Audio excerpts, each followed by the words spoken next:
Saudara-saudariku yang terkasih, masih di masa Natal, usai perayaan agung Pesta Penamakan Tuhan atau Epifani.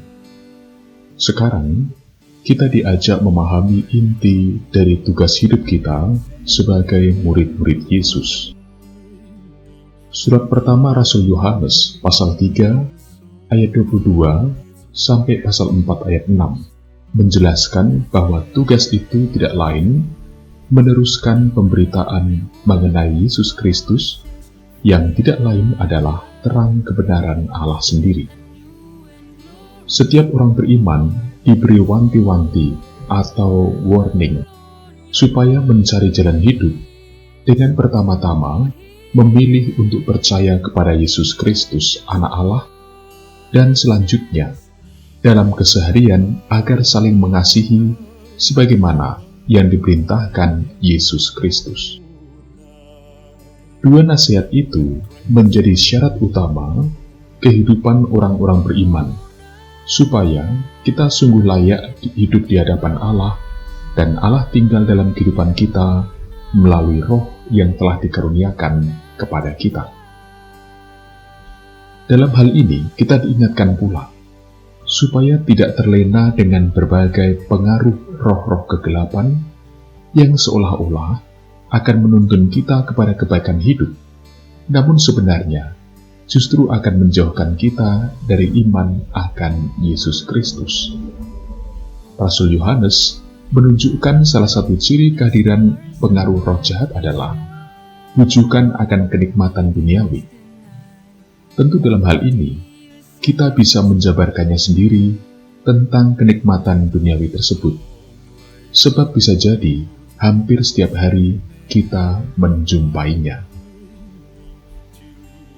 Sejalan dengan nasihat Rasul Yohanes tadi, Injil Matius yang kita renungkan kali ini memberitahu dengan sangat jelas bahwa bagi orang-orang beriman yang telah menerima anugerah keselamatan dalam Yesus Kristus, semestinya untuk selanjutnya berani menjadi pelayan Yesus Kristus, Sang Terang Kebenaran.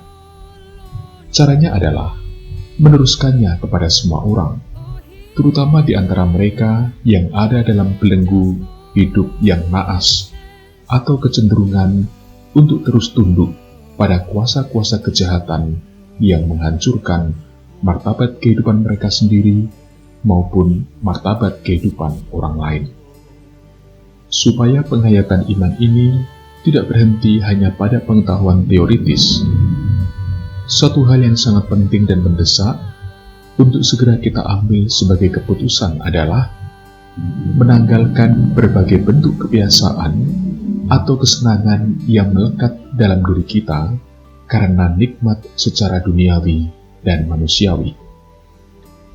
Meskipun kita merasa itu semua sesuatu yang wajar, tetapi yang pasti, karena itu semua kita terhalang dan akan selalu merasa berat hati untuk sungguh berani beriman dan menyerahkan hidup seutuhnya pada kuasa rahmat Allah.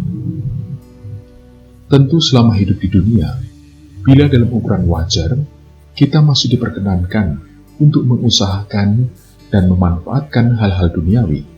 Namun sejauh dan semestilah itu semua dimaksudkan untuk semakin mendekatkan hidup kita kepada Allah. Bagi kita, kebahagiaan hidup semestinya tidak sekedar diukur berdasar seberapa banyak yang bisa kita kumpulkan dan miliki dari hal-hal duniawi saja, melainkan dan terutama, kebahagiaan kita haruslah didasarkan oleh karena kasih Allah yang telah berkenan mengangkat kita menjadi anak-anak kepunyaannya dalam Yesus Kristus.